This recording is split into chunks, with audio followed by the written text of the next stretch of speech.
This morning what we've got is Carla Hammer is from Unisource Paper Company in Tulsa, Oklahoma. They have offices other places also all over the country. And what we've asked Carla to do is to come in and give you guys a little bit of an overview of paper stocks, paper selection, the things that you guys are going to be using on a daily basis as be it, I don't care if you're multimedia, graphic design, or even photography in some cases, that you're going to be dealing with print.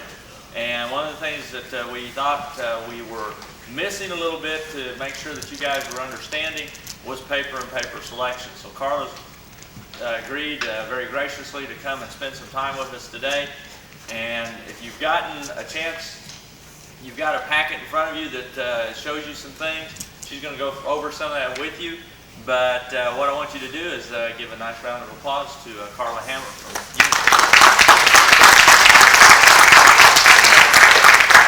Hey guys, and it's going to be very hard for me to try to stand still in one spot, but I'll do my best. First of all, I just want to tell you a little bit about myself.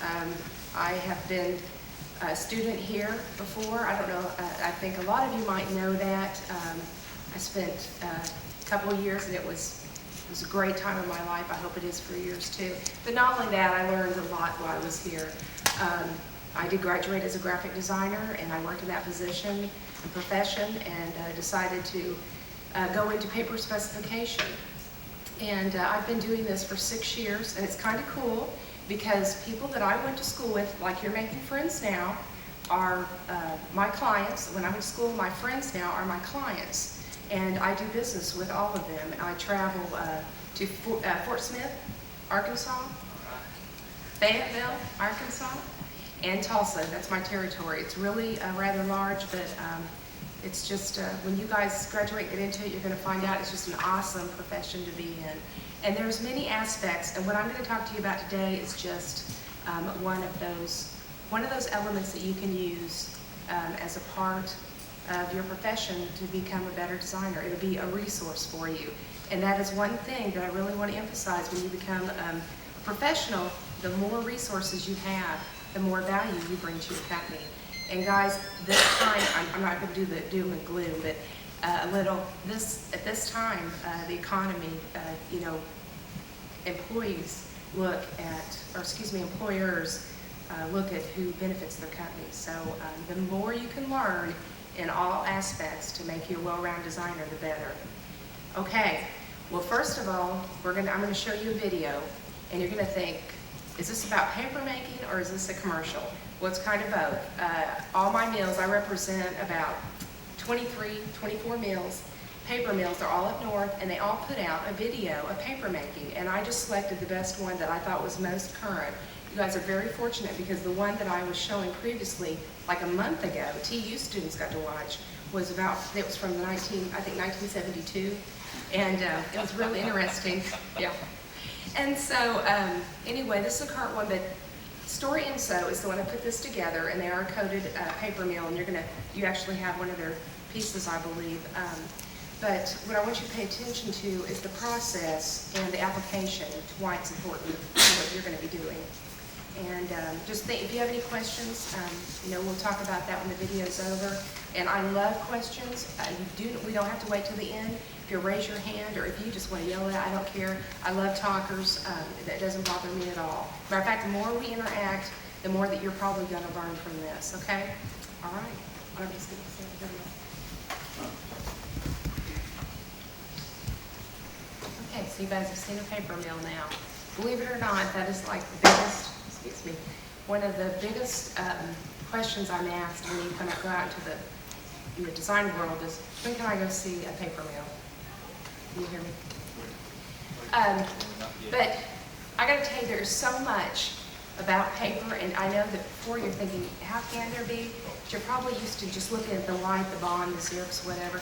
Today, since you guys are beginning students, when I'm saying beginning, it's just paper 101, the basics.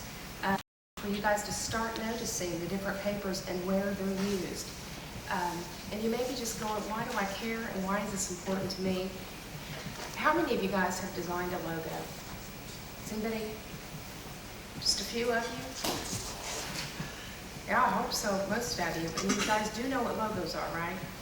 Okay, I'm just trying to, this kind of reaction. Anyway, when you designed that logo, you picked a color or colors for that identity. And when you would, if you were actually doing a live job, you would take that to your printer and have him print it. Well, you certainly wouldn't get to the printer and go, gosh, do you think it should be green? Or you pick that before you ever get there. That's exactly what you need to do with paper.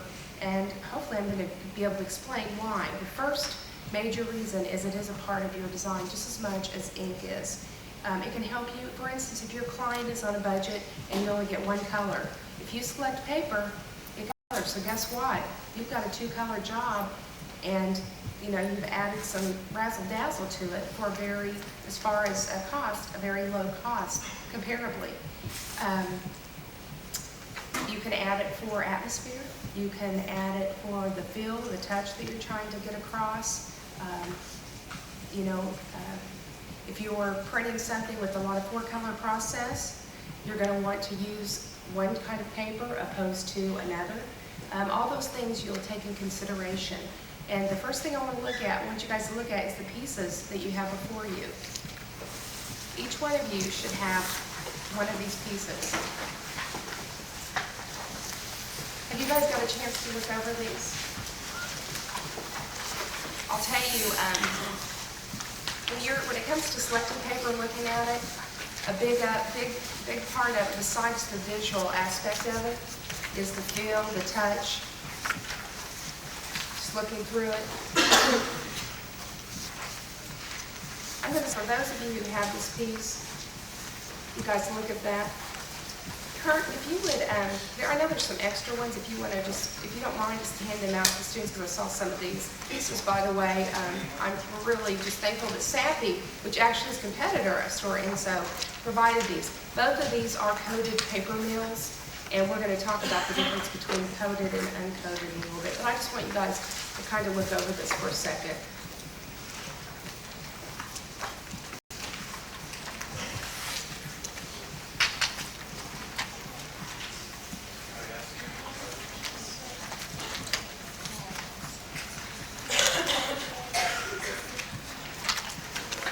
You guys, when you look at this piece, you can just set this aside. We're not really going to talk about this particular piece, okay? This is just updating everything. There's been a lot of changes in the paper market, but I don't want to confuse you guys, so just set that aside, because it really doesn't matter to what we're talking about today. And if you'll remove the belly band. It's kind of funny. When I go into agencies and studios as well, not only do I teach about paper, but I also try to teach you a little about production. And just with giving you new definitions of what things are called, so you can talk effectively to your printer and convey to him what you want printed. So the worst thing is to do is to take a job in, and then when you're on press, find out it's not exactly what you wanted. And that does happen, believe it or not. This piece is on a coated piece. Can everybody feel that? The difference between a coated piece and an uncoated is a coated piece has coating on it, and an uncoated piece has no coating on it. And I know that just sounds really simple, but I've got to get it out there and say that, because I still have professionals who do not know the difference between a coated and uncoated. Now, there are some coated pieces that are so smooth and not glossy that it's confusing, but the more paper savvy you become, the more you'll be able to spot it just like that. So what I want you guys to do is just take a look at this first spread. One thing you're going to notice about a coated sheet is how evenly the ink plays across that. This is when you flood the sheet, okay? You flood it with ink. That means there's a lot of ink on it. And it looks great. There are some properties of why you would use a coated sheet. Look at, if you will, turn to page 5, and you can see the metallic. How nice that lays on there. On an uncoated, it wouldn't lay exactly like that, because actually metallic inks have particles when they're drying, and they rise above and they set on that paper, and a coated sheet gives you that. On a coated sheet, you have just the regular sheet. So you start out with the uncoated sheet, and then you have coating, and the ink actually sets on top of the coated sheet. Does that make sense? That's how you get that. If you guys will, turn to the spread.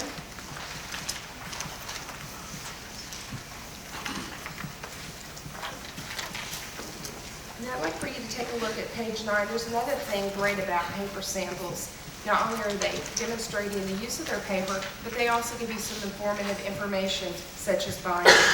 This page would be really good for you guys to keep and use as a reference later on as you're going through school to figure out how you're going to bind some things. I understand that there's some annual report people in here, and if you're actually doing that as a printed piece, you would look at these variations as far as how you would bind the paper together. What they're doing is talking about the just different types of people and different types of designers that use this paper as far as determining their selection. There's a sheet. Okay, this is what I want to get to. Page 16 and 17, the spread. If you're going to open this up, gives you the formula for the different variations that they have achieved in this. And it's wild because for every one of you that are sitting out there, you would all pick different choices, okay? But really, when it comes to picking paper, these choices, as far as this look and what they're trying to achieve, would be put on a coated sheet. Does that make sense? You guys?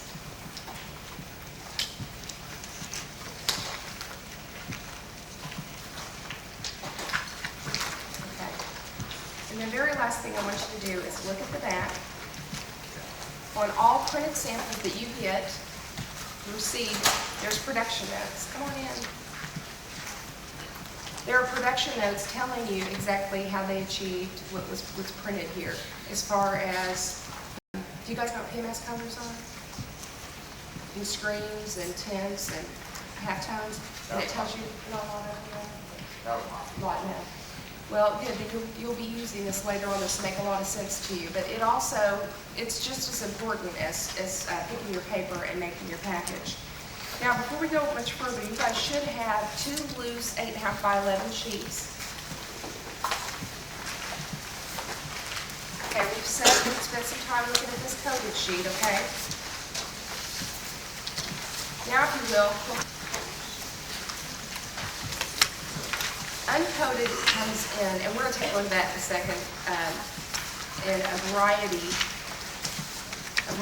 of different textures, but they're all still uncoated. The thing that uncoated and coated have in common is they all possess a certain amount of opacity. And Kurt, I see you back there doing that. I want you guys to take your sheets and just look. And you can even do it with this coated, okay?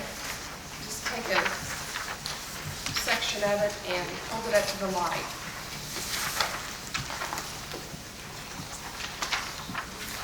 Can I see that? That's the opacity of the sheet, and it really matters when you're going on press and you're going to be putting a lot of ink on your paper. You want a very opaque sheet.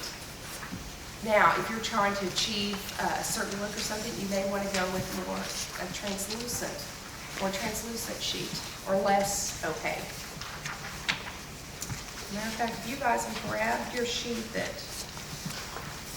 it's a green sheet that I put, this is Paper 101. It talks about opacity and gives you the definition. Also, brightness of a sheet. I was wondering, is this the black that's in here that's like different color than the rest of the sheet? Is this like all or That is a recycled. What is your name? Crystal? Crystal is asking in regards to Crystal. It is this sheet? Does it say Proterra? This is a recycled sheet, Proterra. It's by Domtar, and it does have recycled qualities, and you can see where they have mixed the pulp up, and that's what you're getting, and these are flex. And this is one of extremely, both of these actually, but it's a very popular sheet to be used. You could use this for letterhead, or... I think she was talking about the watermark, is that what she was saying? No, I'm actually talking about the flex. larger fibers. Oh, Yeah. Okay, I don't think we're going to go into watermarks. That might be Do you want me to touch on watermarks? You can. Okay, let's just go to watermarks. You know, we're just kind of doing this. There's no particular order we're shooting for anyway. If you all take the one that says Proterra and look through there, that is a true, what is called a true watermark. And when you saw that paper machine and the paper is going through, at the end they would have what is called the dandy roll, and it is a huge roller, and it is hitting underneath the backside of that paper. Oh, it would be hitting the backside of that paper and making this impression, and that's actually called a watermark. And watermarks are used mainly for, well, for prestigious reasons, obviously, but also for security reasons. Attorneys use these a lot because watermarks, actually, like this one, for example, if Dawn Tar were here, they could tell you what they did differently with this watermark, so they would know that they made this watermark in 2002, okay? And they use this, every year they change it differently, and that's part of the security. I don't know how many of you guys know that. I didn't know that before I started doing it, but that's the main reason for watermarks, is for that reason. If you pick up the other sheet, it says Classic Home. And this is an ENA sheet, and it's very, very popular as well. And that process, do you see how the verticals are in it? That's also put in there on it through with the process of the dandy roll as well. So, and this is a very popular sheet as well. Both of these are uncoded. Anyway, paper characteristics, brightness and whiteness of a sheet really matters. It matters in the fact that, hey, you may need it on there to be vivid, where you may be trying to get a subtle look, or maybe, you know, a sophisticated look with the letterhead, so you would not want that. Did everyone get it? Okay, now let's, as far as the uncoded, I have the columns here, the columns here, and then the vellum sheet. But do any of you know of any other types of uncoded? Are you guys aware of any? A felt finish, a linen finish. You've probably seen a lot of linen finish on business cards, and that's where the lines are crisscross. There's actually a texture, you can see that, okay? Felt finish is good for using when, like, if you're duplicating a poster that's, the artist has used watercolor. That's a good use for that. And laid finish, I know you guys have seen that. Laid's been around for quite some time. A lot of people think it's like the 70s paper, and it's, the lines in it are linear. You guys familiar with that? You'll see that a lot with doctors. A lot of their papers are laid. And it is kind of funny because linen and laid are a little bit more expensive than, say, just a regular flex sheet. To put that texture in there, there's a little bit of a price increase.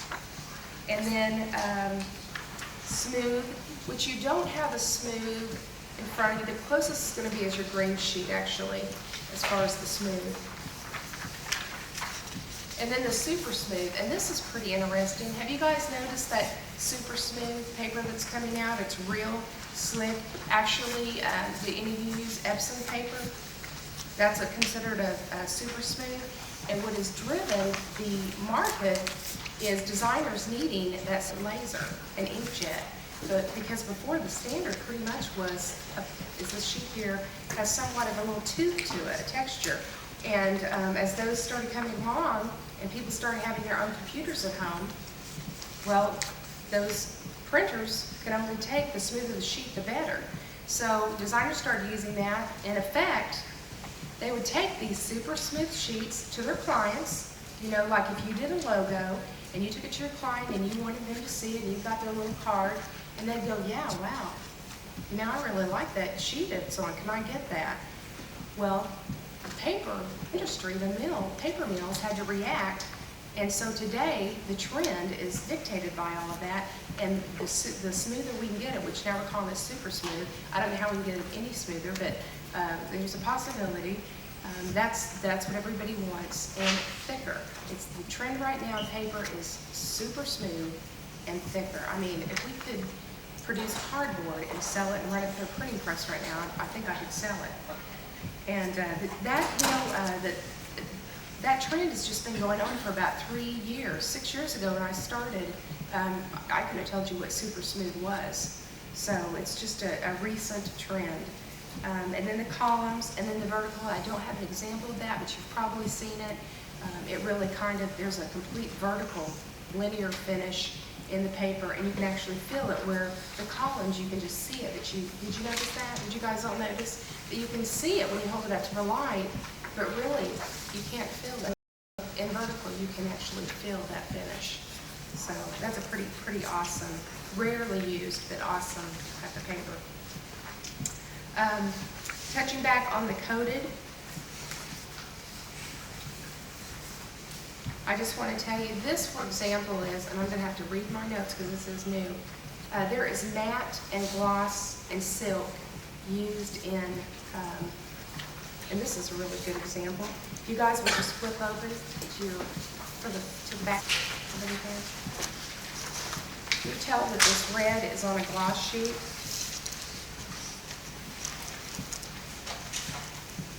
And as far as it's the inside back cover, and this is a silk. Can you see the difference in those surfaces?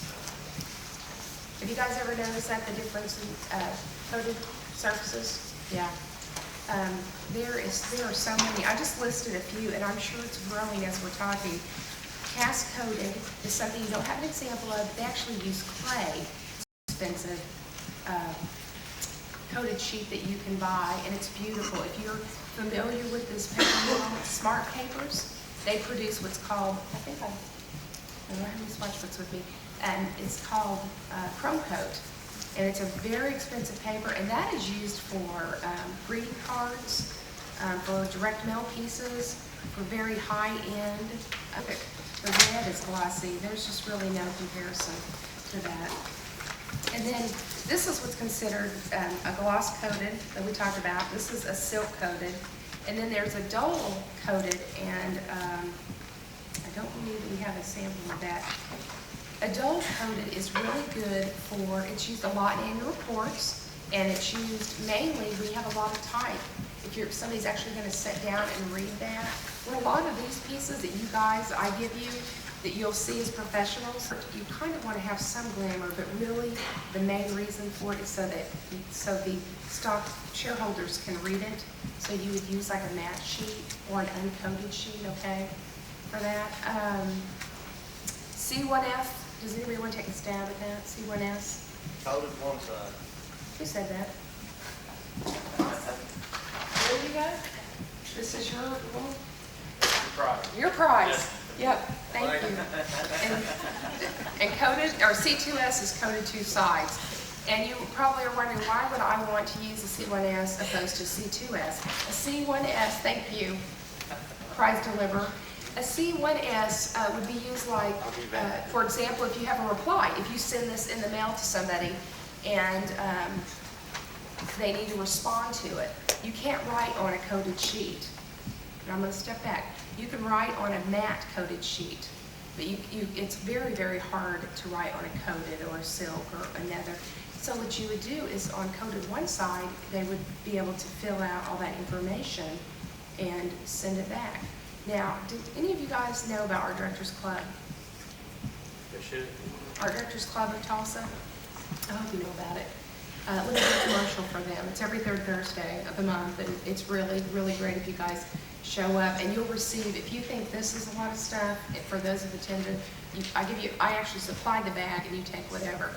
But the point of that, me telling you that is I help them with the initial membership mailer. And we started out the first piece on a gloss coated sheet. And the designer, they called me up and said, can you help out with this paper? I said, sure. And then we realized, oh, they've got to return these and write on them. So we actually had to change the stock a couple of days before it went to press. So it's still that process of thinking, okay, what is the end use? What's the end use of this product that I'm trying to produce, is how you determine what actual paper stock you use. Okay, so we've talked about coated and uncoated and the properties of paper. Paper, when you discuss it and talk about it and buy it, it's all based on its weight. have you guys heard referred to as far as text weights and cover weights? There's, you know, they talk book weight. Book and text are the same thing, okay? That's the exact, you can use both of those words interchangeably. But let's take a look at the basis weight. If you can visualize with me, usually I draw this out.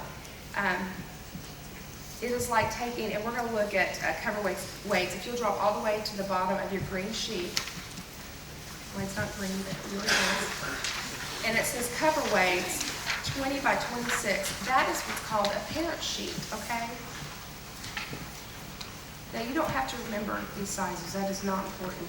But what is important is if you took 500 sheets and you stacked it and you weighed it, it would be 65 pounds. Now, if you were taking, for example, the text weights, and you took 25 by 38, and by the way, these sizes I'm giving you for the parent sheets are the sizes, and they are different for a reason. So that's where they arrive at the weight of the paper. Well, what does that matter? Well, paper is sold by the pound.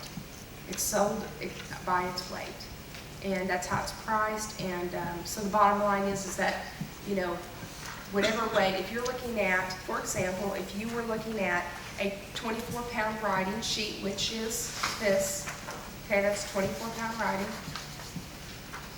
and this back cover here is 120-pound cover, all right? There's a big cost difference in the two of them. Obviously there is.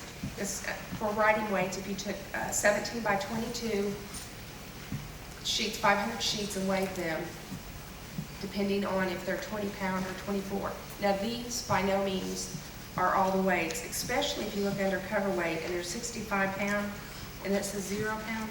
Well, that's supposed to be 80, which is actually the most common cover weight that there is as far as paper. But I'm going to tell you, when I started doing this, 65 was very common, 80 was the most common, and 100-pound, 110, 120, 130, and now actually 165-pound cover is, I see it every day. It's requested every day. Not all printers will run 165-pound, and you know what I mean? That's very, very thick. I wish I had an example, but you guys be looking for that. How does that fold? How does that fold? Fold? That's what you asked? Does it fold? I mean, It does I would fold think well, that it but you do have to score it. Okay. But I just don't want to score. No, not a gold. Score is actually what the printer does for you. And when the paper's thick like that, they actually, and this is in the bindery department, after it's been printed and it goes to be put together, they have a scoring machine. They score the paper. And, do any of you know what scoring is? As far as scoring, and then they fold it. Why would you score? You would score to keep from the paper cracking. Because let's say, for instance, you've got this 120-pound, which you would need to score. You've printed it. Look how loaded that sheet is with ink. It's flooded, okay? If this were to fold, you would score it so when you went to fold it, you didn't crack, okay? You did not crack your print job. Because I'll tell you what, I've had that happen, why there's cracks in their beautiful printed piece, okay? They really don't care. They want the job done, so, and done correctly. Do you guys have any questions? I don't know how I'm doing on time. Oh! You're in good shape. Okay, good. Yeah, I was supposed to get a wave back there at 11 o'clock. I've been asked, thank you. I've been asked to talk a little bit about annual reports. Does everyone in here know what those are? Everybody, yeah, just do a little nod. I mean, just pretend even if you just appease me. Okay. Now, when I was in school, like, I couldn't wait to get out and design the annual reports of the world. Let me tell you, maybe 2 of you, or maybe 5, if I'm exaggerating, will get to do annual reports. No, you don't do those every single day. I have 482 clients on my client list, okay? I'd say about maybe 16 to 18 designers work on annual reports. And they're a fun project to work on, and you get to use premium papers and all that jazz. But, you know, you don't have to have an annual report to pick your paper. I don't know if, are you guys actually printing yours? Are you going to be doing any of that? No. This actually is the kickoff for annual report season right now, and I'm kicking it off. I have 15 shops, and I'm taking around the paper mills, sending snazzy paper kits, and they send me, so you can imagine how well that goes over. And they're very, very cool. And that's one of those things that I get to take out, but and show designers, and they're real fun. But they're usually pretty incredible. They're pretty, what I call glamour pieces, as far as there may be 8 to 12 colors on the front cover. Now, your actual jobs that you'll be doing could be anywhere from 1 to 4, 1 to 6. That's pretty much standard here. And if you think Joe across town is getting to do all the glamour pieces, it's really just not. So I used to think that as a designer until I started going into the shops, and I'm like, wow, they do black and white as well as I did. So anyway, I think that's, is there anything? It's mainly, I'll tell you, the glamour section, which is really called the glamour section, is about 8 to 16 pages, and it is on coated paper, okay? And then the rest, the financials, is done on uncoated paper, and that is for readability. So, you guys, I think that pretty much covers it. There's just so much about paper as far as I could go into a bunch of technical information, but mainly what I want you guys to do is just become aware, especially because you're new students. And after you leave today, I really want to encourage you to, even when you're at a restaurant or you're at the doctor's office or wherever you're at, just notice the different brochures, anything you receive in the mail, how they use papers, and what way they use papers. Look at magazines and note what papers used for which magazines. It's amazing. I can't even begin to tell you how many thousands of different types there are. I learned something probably every day, if not every week, new that I did not know about paper. What I want to do before we wrap it up is to let you guys know that all of this is for your taking. And my job is to try to help students. My company, fortunately, lets me go out several times a year and talk to students and try to educate artists on paper and today. I have a business card, and I'd like for you guys to take it if you have any questions, especially as you start into your 4th and 5th and 6th try. We'll start doing one-on-one. You can call me directly, and 3 or 4 of you can come in if you guys have any live jobs. And this may be a little too early, you think, to offer. No. If you guys want it, if you're in your, which third trimester, give me is it any kind of production class? Some of them would have had production too, or would go semester, it just depends. Well, if you want to get an edge on your classmate, you can. I was so competitive when I was in school that any edge I could get, trust me, I would take it. But call me, and 4 to 6 of you guys can come in at one time. It takes about 30 minutes, and you can actually print whatever you're designing on some extra live paper. And I'll give you the specs, and you can kind of try to impress these guys standing around here. And also it just makes, it's a learning process for you as well. You might not get it right, or you might look back and go, gosh, I would have done something differently. But, that's why you're in school. You get to experiment right now. We're in the actual real world. You're messing with somebody's money. So I want to encourage you guys to take whatever and... Let me put a quick addendum to this, just so everybody on paper and paper stocks, but just so that you guys are aware, before you run it through one of the printers, as far as the laser writers and things like that, be sure you check with your instructor that paper will actually go through that. It's one of the things that she was talking about earlier. Some paper stocks are not compatible with the phaser printers and some of this stuff. So we do need to check that before you just start running a paper through there. In most cases, she'll try to look out for you on that, but she won't know exactly everything that you're going to try to run through what printer. So be sure you check on that before you stick a paper stock in there and start trying to run it. We can be doing that. So we would like you to check with that before. Yeah, and we have. Is that on my paper? I always do a disclaimer. No. When after you guys come and see me, I do this disclaimer going, okay, we'll check with so-and-so, because I know that you guys are extremely creative, and I could see that, somebody taking 2 different coverweights and like, oh, I'll spray mount those together and run them through, okay? You can do that after. Yeah, But, so I try to think of everything, but you guys are creative and young, and so I don't always cover the bases completely. But, yeah, and I do try to make sure you walk out of my place with paper that can go through. That's a good point. I want to tell you that the paper I deal with is really for printing presses, not for laser and inkjet, even though you can use the lighter weights, text weights, to run through there, okay? You know what? I almost forgot the reason you guys are sitting so patiently and quietly, the door prizes. Do any of you have any quick questions before we kind of wrap this session up? Anybody have any quick questions?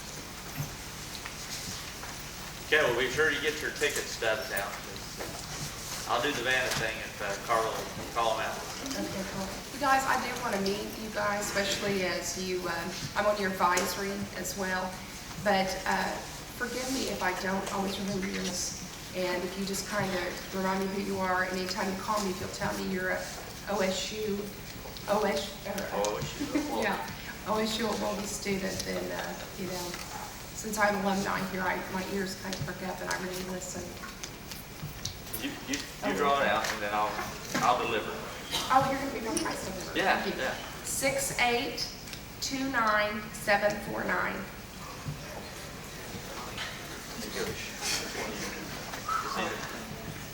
Yeah, this is a designer. Who had that one? It's a graphic design card set. It's really cool. I just got these in. I've got another one to give away as well. Not what you think. I can be cheesy at times. 6829740. Who has that? Call him again. Where did anybody go? Oh, see, I was ready to move on. That's awesome. 29740. So it's 740. 740?